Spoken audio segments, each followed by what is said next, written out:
Assalamualaikum warahmatullahi wabarakatuh. Saya Sakirana Yudhistira dari kelas 12 MIPA 5, nomor absen 31. Pada kesempatan kali ini, saya akan membahas globalisasi.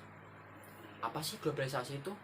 Globalisasi adalah hubungan antar sama manusia yang terbuka dan bergantung satu sama lain tanpa batas waktu dan jarak. Nah, globalisasi memiliki beberapa macam. Namun, pada kesempatan kali ini saya hanya akan membahas globalisasi pada bidang iptek. Apa sih iptek itu? Ilmu, pengetahuan, dan teknologi.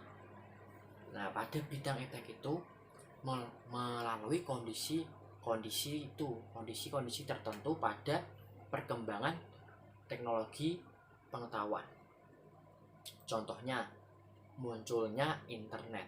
Nah, dengan adanya internet, kita dapat mudah mencari informasi, dan tidak hanya sedikit orang, namun banyak orang yang dapat mengakses informasi tersebut. Nah, dengan begitu pasti adalah dampak positif dan negatifnya. Nah, dampak positif dari iptek sendiri adalah, mungkin kalian semua pasti tahu kan, dengan perkembangan itu ada yang namanya smartphone atau handphone. Dengan adanya handphone atau smartphone, kita dapat mudah melakukan komunikasi pada orang lain. Terus, dengan begitu ada namanya efektivitas dan efisiensi. Gimana sih contohnya? Seperti alat transaksi pembayaran dengan menggunakan m-banking, ATM, alat banking, dan aplikasi bank. Gimana sih caranya? Kita hanya menggunakan aplikasi dan lebih mudah dan tidak ribet. Karena dulu pasti masyarakat menggunakan bayar uang tunai. Nah, uang tunai itu pasti kan kalau kita akan membayar sesuatu lebih banyak tuh keluarnya.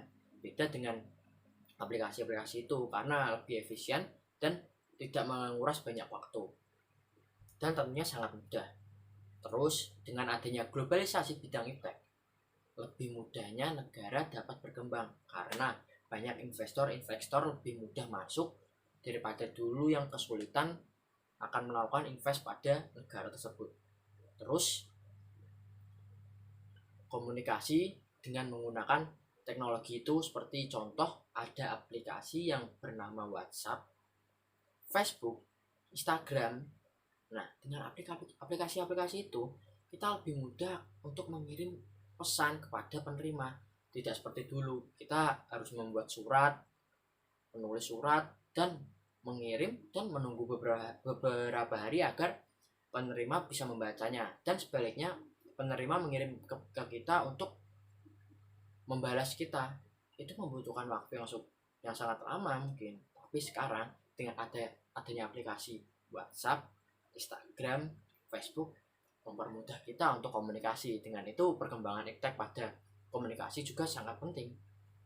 Terus yang satu lagi itu seperti sarana transportasi, perkembangan teknologi, sarana tempat pariwisata lebih mudah untuk dikunjungi dengan adanya kendaraan pribadi, bus, kereta api, dan pesawat. Nah, itu kan perkembangan iptek itu, teknologi.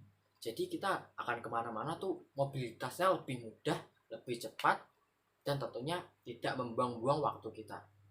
Dengan pesawat, kita bisa pergi ke luar negeri lebih cepat dan tidak membuang-buang waktu. Dan kembalinya juga lebih cepat kan.